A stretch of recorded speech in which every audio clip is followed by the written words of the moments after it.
Okay, I'm Chris Still from Potato Council.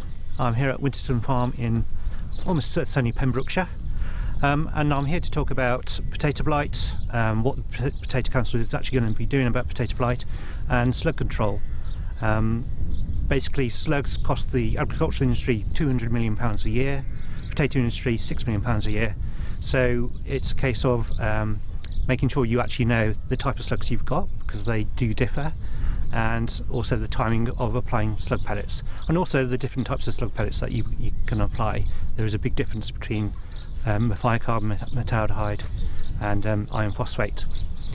On potato blight, it's a case of sort of learning some lessons from last season. Obviously last season potato blight came in with a bang in June, and it's looking at what we can actually learn from last season, looking at the sort of the application rates, the timing again, and sort of pre-planning really. And Potato Council have also taken that on board, and we've actually producing a new potato blight guide that should be out in the next couple of weeks, so probably I would say mid-June.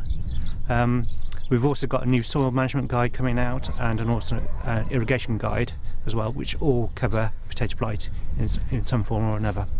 There are people that say there are resistant potatoes to blight, but to be honest, no. Blight mutates every year, and there's various different strains, and it just depends on conditions on what strain comes into force. But the two main ones are what they call Blue 13 and Pink 6. Very sort of pernicious compared to blight of the past. It comes in earlier at lower temperatures, lower humidity. So at planting, you want it to be you want moist soil, relatively dry. After planting, you then want the rain to keep the soil moist, because that actually prevents a disease called common scab. And then basically you want a mixture of sunshine and rain, but gentle rain, just to keep in the moisture in the ground, or basically all the way through the season.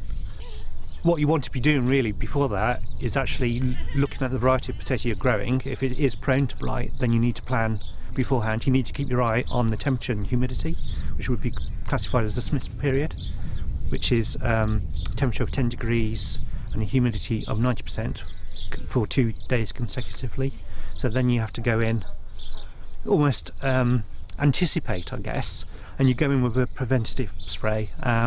Most will go in sort of every 10 days, and then it will go down to every 7 days, and then last year people were going in sort of every 2 days, and it was firefighting. So it can be, well, very expensive, and hard, well, it can be really hard to just keep it on top of it, so it can be difficult. And the same with slugs, to be honest. Slugs are just as bad. Last year, again, bad slug year because it was so wet. Ideal conditions, big populations, which is why they're more likely to be a problem this year as well. Traditionally, slug control is sort of June, July to begin with, and that's just before the potatoes actually meet in the rows, so you can actually still get in between the rows. And then the next period is August, basically, and that's probably one of the most important times to apply slug pellets, because that's when the slugs actually go for the tubers, more so than just the foliage. The problem is with slug pellets, especially the one type metaldehyde, there is a possibility it could be actually revoked, in which case we won't be able to use it. It's the most common slug pellet, so obviously we want to keep it. So there is actually a stewardship code of practice to use that. Again, it is only guidance, so that's the only problem. And after last year, with a lot of rain, metaldehyde gets into the water, and it is very, very expensive to remove it from water, and that means increased water bills.